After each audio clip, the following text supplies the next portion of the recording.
Kenapa? Karena kanker adalah penyakit dengan tingkat kematian tertinggi nomor 2 di dunia.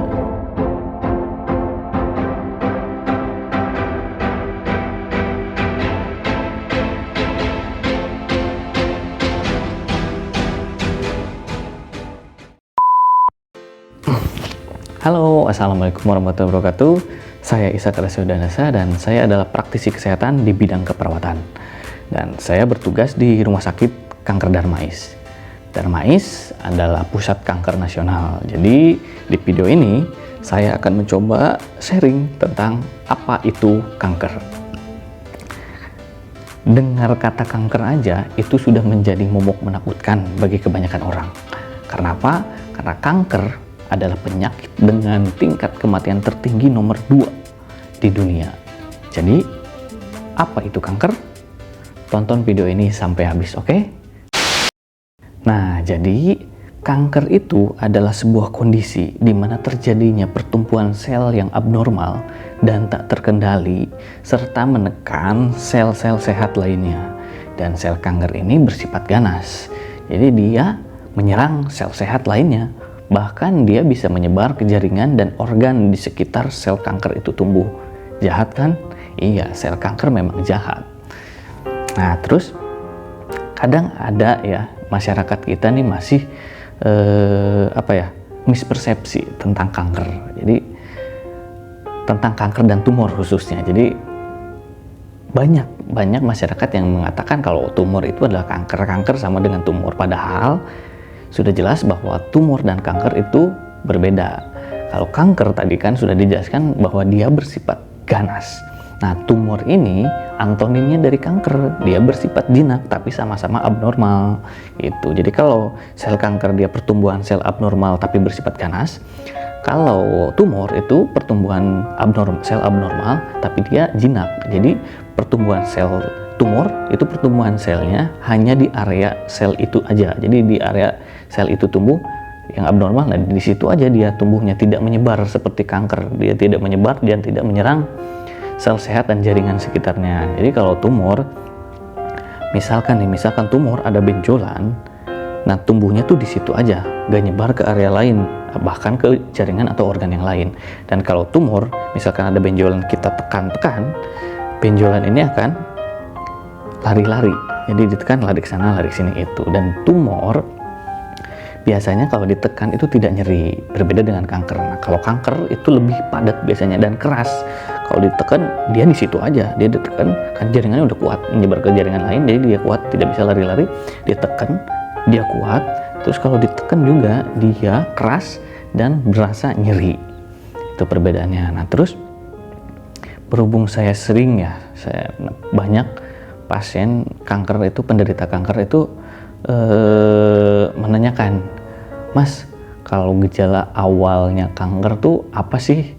Karena saya awalnya tuh gak ngeluh apa-apa, gak dirasa mungkin ya, gak ada keluhan, tapi kebanyakan pasien nih, jadi kebanyakan pasien itu dia punya keluhan, dia punya gejala, tapi dia kira itu gejalanya biasa aja. Jadi dia gak aware, gak mikir, oh aduh takut ini, enggak, dia gak dirasa, akhirnya didiemin aja gitu.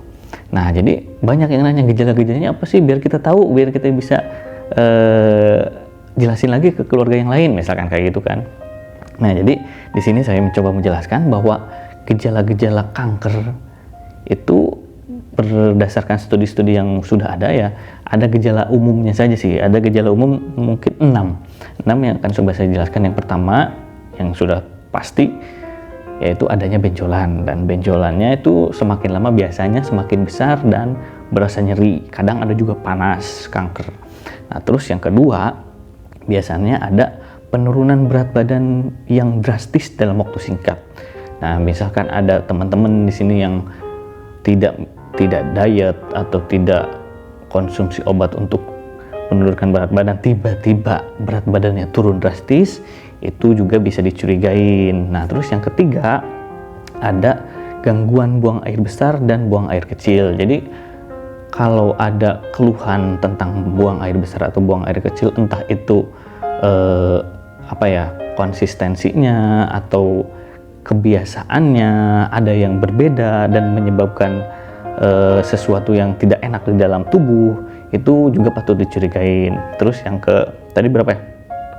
1, 2, 3, keempat itu ada batuk kronis. Batuk kronis ini batuk yang menahun, yang lama, batuknya gak sembuh-sembuh, udah diobatin tapi gak sembuh-sembuh, masih aja batuk, itu juga bisa patut dicurigain. Terus yang kelima, ada juga yang demam.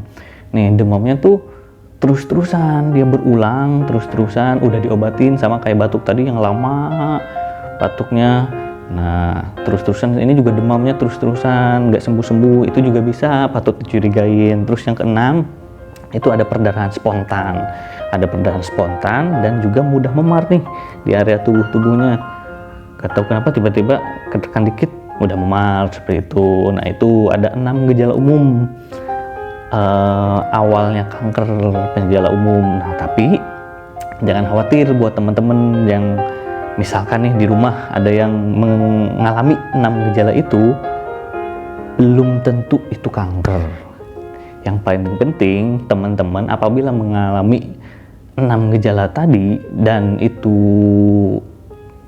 terus-terusan terjadi, segeralah berobat ke pelayanan kesehatan terdekat dan dokter terdekat agar mendapatkan pelayanan yang cepat, tepat, dan sesuai. Itu jadi jangan dulu panik nih. Aduh, Mas Ishak ngejelasin 6 gejala umum kanker. Jangan-jangan saya kanker nih karena saya ada yang ngalamin gejala-gejala ini. Tenang dulu. Karena apa? Karena untuk mendiagnosa dan menegakkan diagnosa kalau pasien itu adalah kanker, itu butuh pemeriksaan yang lebih lanjut lagi, pemeriksaan penunjang yang lebih lanjut lagi. Karena apa? Namanya juga sel itu sangat-sangat kecil, jadi harus diperiksa di bawah mikroskop. Nanti kalau di sini ada namanya patologi anatomi, jadi harus lewat itu dulu baru didiagnosa itu kanker atau bukan. Itu nah gitu ya. Yang paling penting dicatat atau buat teman-teman, kalau terjadi 6 gejala umum yang tadi saya jelaskan di teman-teman, jangan panik, tapi carilah segera pelayanan kesehatan terdekat atau dokter terdekat. Oke? Nah, mungkin pada video kali ini cukup sekian dulu ya. Mungkin hanya sedikit yang bisa saya jelaskan karena keterbatasan saya. Mudah-mudahan sih bisa bermanfaat bagi teman-teman. Nah, terus kalau ada yang mau di-sharing, kalau mau ada yang ditanyakan, kalau mau sharing, jangan sungkan-sungkan, sharing aja, kita cerita-cerita aja. Mau itu tentang kanker atau penyakit lain boleh di kolom komentar ya. Saya sangat mengapresiasi. Kita harus sharing dan sering nanya biar kita meningkat pengetahuannya, oke? Nah, dan yang paling penting satu lagi, saya mohon jangan lupa di subscribe, di like, komen, dan share sebanyak-banyaknya, oke? Mungkin cukup sekian dari dulu di video ini. Nantikan video-video selanjutnya. Oke, bye-bye, ciao.